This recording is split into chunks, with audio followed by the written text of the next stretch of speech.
Hey, what's up, YouTube? You already know I'm AllCity with AllCityLiveTV.com, and thank you for tuning in. If you guys don't know about Rongeezus, the man, the myth, the legend who released and leaked all of the inside information about NBA 2K21 on Next Gen, we have him here on an interview. If you guys would like to know a little bit more about Rongeezus and everything that's going on NBA 2K21 for Next Gen, we got you. We're going to get into that right now. Let's get it.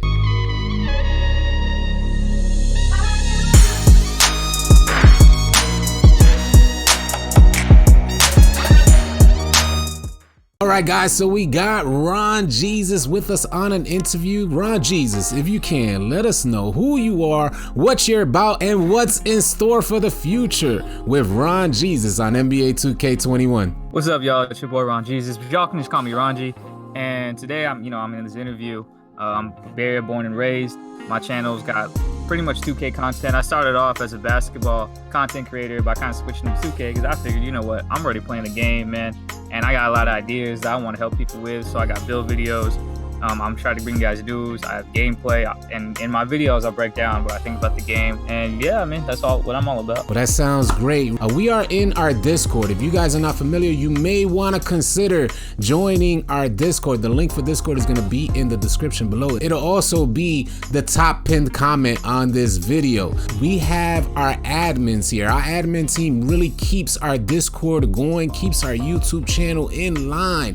Straight, non-toxic, only positive vibes. Our admins are gonna ask Rongeezus everything you guys want to know about NBA 2K21 on next gen consoles. So the first admin up is God Mills. Man, it's been a blessing having God Mills join our community. God Mills helped me lock in my next gen console.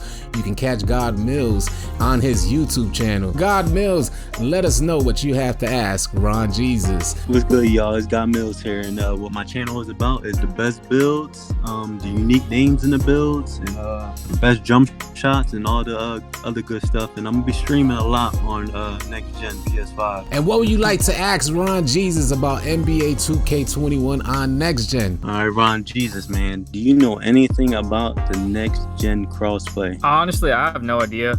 I've heard that Rookieville is crossplay, but I'm not 100% sure about that. I mean, we're not gonna find out until, we get our PS5s and we hop on our thing. But until then, I have no idea. I'm sorry.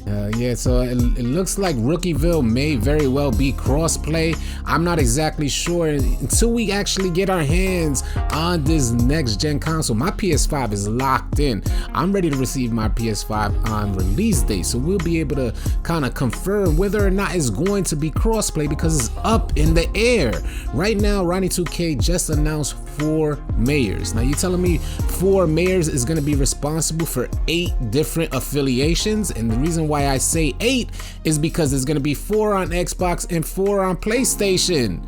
You can't tell me they're going to be responsible for both affiliations on both consoles. So that remains to be seen whether or not there's going to be crossplay. I can see a dev team kind of just mimicking what one, say, Xbox mayor, say there's an Xbox player who's a mayor, if he creates some sort of curation of music or the design for the courts on Xbox, they may mimic that same thing on a different console. I'm not exactly sure how that's going to work, but as of right now, they only announced 4 mayors, which sort of indicates there may be crossplay, but we don't know just yet, as Rongeezus just said. All right, next person up, Caribbean, Rude Boy, you already know, homie from Curacao.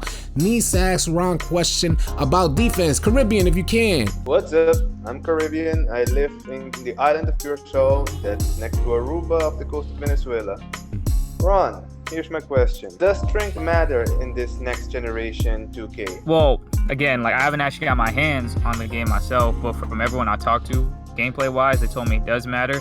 And it's interesting because I was actually watching an Extra Nut. I don't know if you guys know him, but he's a YouTuber, and he was known for making the playmaking glass cleaner that was super popular in 2K20. And what I noticed from his gameplay, because he made a build with high strength, he was getting a lot more contact dunks than people with 25 strength. I've also been told they wanted to fix players getting blown by, because to me it didn't make any sense that if you were stronger than another player, you would get shoulder checked by a guard.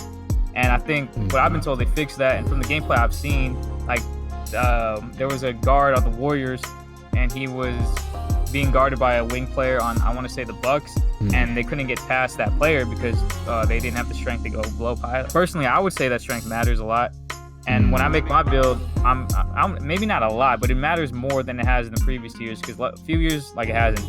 But I remember from, like, 2K16, 2K17, like, speed for a long time didn't matter, especially in the transition, and then eventually it did. So I think for next gen they wanted to fix that, and they made strength matter. Yeah, and I could somewhat agree with that, man. From what we know, especially when you made a center build, we haven't had the opportunity. At least I'm a 2K veteran. I've been playing 2K since its inception on Dreamcast, so I know everything like anybody should need to know about 2K. And from the last few years, only up until this last release, strength always played a factor, especially if you was at the center position.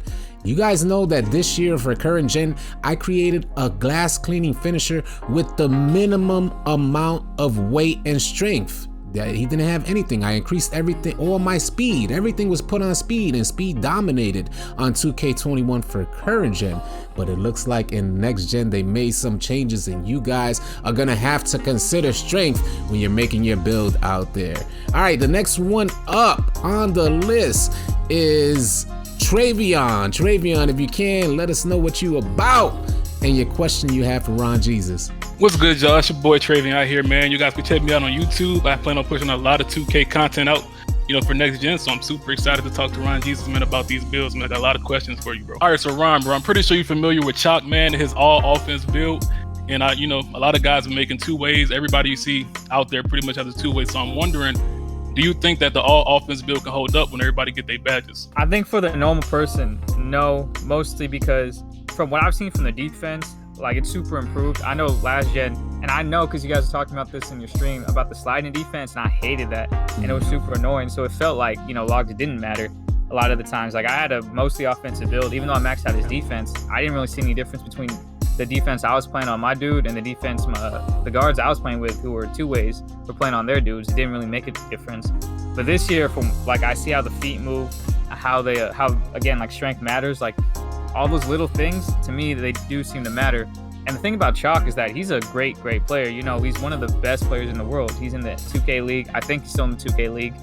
So maybe he could make it work, but I think for the normal person, like, if you're just a casual or you play like slightly above casual, like, you're gonna need some defense in your build. I kind of feel the same way, man. It looks like it's going to be a defensive year out there. So if you guys are considering making a build with no defense, you may be putting you and your teammates at an extreme disadvantage. It looks like they have increased footwork out there for defenders as well. I personally intend to create my builds with a good amount of defensive attributes and badges. I just wanted to know how many finishing badges do a guard need to finish consistently in the paint? My personal opinion on, I feel like I only need like 12, because I run like a small forward. I run like a 6'6" guard, and most centers like now, or most bigs, are like small, they're like 6'8", 6'9". So I don't see the need for giant slayers. So me, like, my 4 badges are gonna be, a posterizer, I guess, slithery finisher, and then heat seeker, because it helps boost your takeover.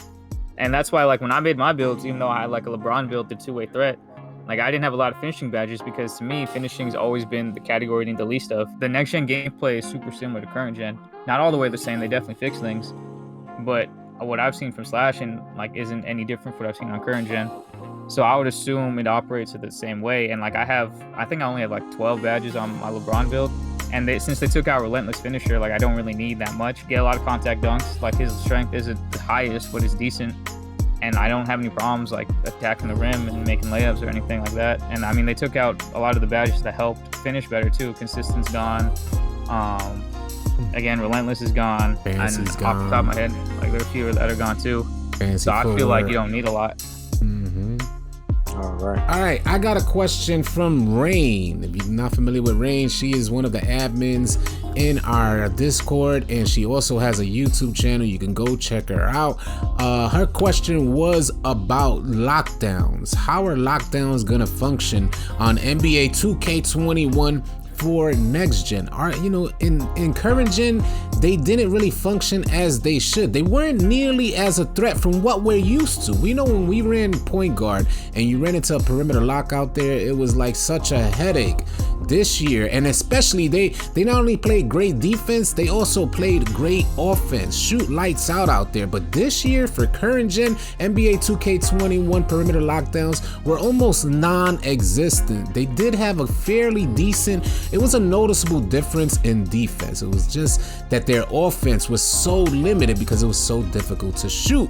So do you think lockdowns, Rongeezus, my question to you is, do you think lockdowns are gonna be sufficient enough and good enough to hold up in NBA 2K21 next gen? Oh, absolutely. Especially because this year, since you get to customize your build, you can choose where your badge points go to. So usually if you're at lockdown, you're not gonna be handling the ball a lot. And that's why I made a build with not a lot of playmaking, because if you're a corner sitter and you're the lockdown on defense, like all you have to do is shoot threes. If you need to finish when you cut, you need to finish and play great defense. And again, like it looks like to me from what I've seen, like how the foot speed is and just being able to, like, I guess, I don't know how, like, not hand check, but just be able to stay in front of your dude. If you're like a really, really intelligent player, like you're going to be great as a lockdown. I'm just wondering, like, do you have any ideas about height this year? Like, what's going to be the meta, or do you think people are going to go with? Well, I've seen the two broken builds, the two best builds I've seen are Lamonster's two-way threat. He kind of gave up his strength to kind of get more badges. I think that's a mistake, but I think we'll figure that out later.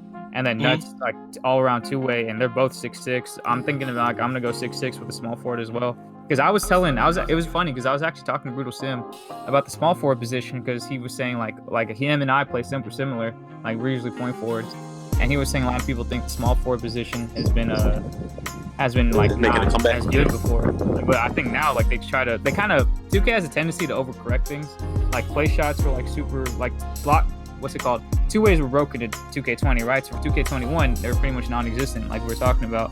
And then they wanted to encourage like play shots, and they didn't want to have a lot of builds that could do everything. So they only made it 85 ball handle, and then play shots dominated. And then in next gen, like it was hard to have super high playmaking, super high shooting, and making all around build.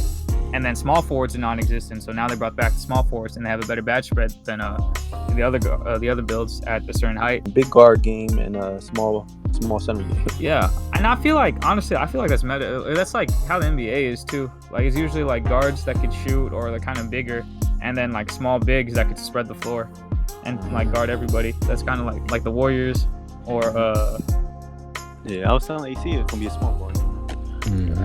But what's the next question, AC? All right, I got a question from Tanner. Tanner is one of the admins in our Discord. He's been with us for the longest time. Tanner asks, is 86... You know how in NBA 2K21 for current gen, you have to have an 86 3 ball to shoot consistently?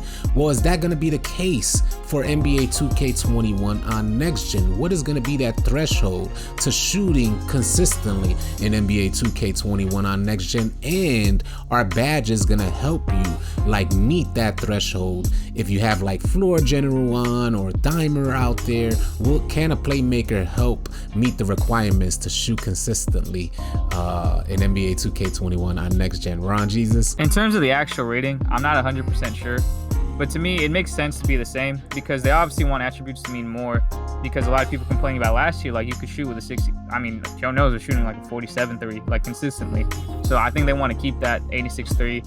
And from what I've seen from gameplay, it looks like it's going to stay the same.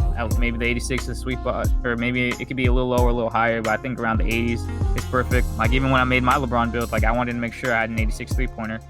And then in terms of playmaking badges, I feel like even on current gen, they've always helped me shoot better. Like my LeBron James build on current gen has a 66 3. But when someone brings floor general, like I have a 70, I definitely shoot a lot better.